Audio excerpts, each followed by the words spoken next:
Welcome to the 28 Storms Tropical Weather Update for Monday, July 25th.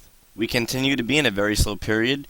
The only noteworthy feature in the Atlantic Basin is 90L Invest, and in fact this Invest has been deactivated by the National Hurricane Center, although they are still mentioning it in their latest tropical weather outlook. The chances of development have decreased to near 0% over the next 48 hours. And if we look off into the eastern Pacific, we also see that Tropical Storm Dora has been downgraded and is no longer on the charts. In fact, there's no other organized disturbances of interest in the eastern Pacific at this time. If we look at the morning surface chart, we see that surface high pressure is dominating much of the Gulf of Mexico, keeping much of that region clear of any disturbed weather. There's the tropical wave between Hispaniola and Cuba that's causing some disorganized shower and thunderstorm activity. There's absolutely nothing out here in the eastern Pacific except for the monsoon trough, and that's not showing signs of developing any tropical systems in the short term. And elsewhere in the central and eastern Atlantic, we do have two tropical waves, but neither one is showing any signs of development.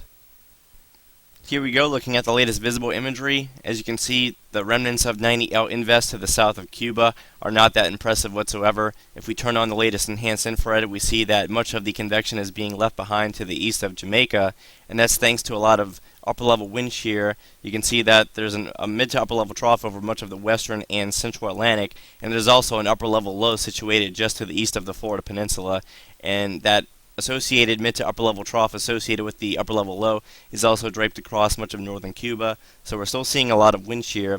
And elsewhere, we really don't even have any organized disturbances. If we do notice near the northern Gulf Coast, we do see some isolated shower and thunderstorm activity here, but that is associated with a mid to upper level trough over the northern Gulf Coast states, so we're not expecting any development there. Over in the eastern Atlantic, we're looking extremely quiet. Out here near 40 degrees west, we do have a tropical wave, but the actual wave axis is located just past 40 degrees west longitude, with any convection being displaced well to the south and east, and in fact much of this is embedded within the intertropical convergence zone. That's not a good indication of any development. And also near the coast of Africa, we continue to see tropical waves exiting the coast, but none are all that impressive at this time, and as soon as they exit the coast of Africa, they become suppressed well to the south thanks to the presence of a strong mid to upper level area of high pressure to the north. In the eastern Pacific, we do see an increase of convection well to the south, but much of this is associated with the monsoon trough, and we're not expecting any development there. And also, as we get closer to the Mexican coastline, we don't really see much in the way of organization there either. Today's CMC model forecast shows a continued lull in activity. If anything, it's developing some eastern Pacific development. This is now day 6, and we have an organizing area of low pressure here to the south of Mexico. That could be something to keep an eye on if the models remain persistent. It does take a stronger tropical wave off the coast of Africa. By day 6, it's located just to the east of 40 degrees west longitude, but as of right now, it's still not showing true tropical development. The 12Z GFS also shows the lull continuing for at least the next 3 to 5 days in the Atlantic Basin. Toward the end of the period, though, much like the Canadian CMC, we begin to see an increase in vorticity here near the eastern Pacific, near Central America. Once again, this is now by day 7. It's also showing that stronger tropical wave trying to come off the African coast near the Cape Verde Islands, but the models have a long way to go before they show any definitive tropical development out in the eastern Atlantic. The Navy no-gaps model has backed off of its thinking from yesterday that we would see some type of development out in the central Atlantic. And also, if you notice by day 6, it also has an area of low pressure, but this is more so over Central America versus being located over the eastern Pacific, so that would not bode well for any development chances. And also, it's a bit more pessimistic with any tropical waves near the African coast. Turning to the 12Z ECMWF model solution, we see that the model is still correctly initializing the presence of 90L Invest, the tropical wave, located along the eastern Cuban coast, and we can see it very acutely right here near eastern Cuba here.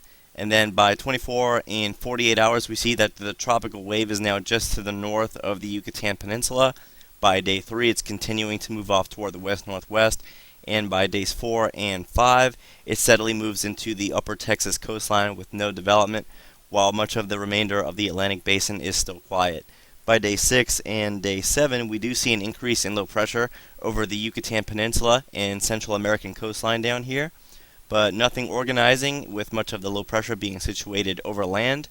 And by days 8 and 9, we do see an increase in low pressure off the east coast of the United States, but this is primarily related to a frontal boundary and is not purely tropical in nature. So that is your update for this Monday. Please go ahead and email us specifically at forecast@28storms.com if you have any feedback or have any opinions to make 28storms.com a better resource for tropical weather or even severe weather information, along with any feedback that could potentially help us make these videos a little better. So thanks again for visiting 28storms.com. We'll have another update for you guys by tomorrow afternoon.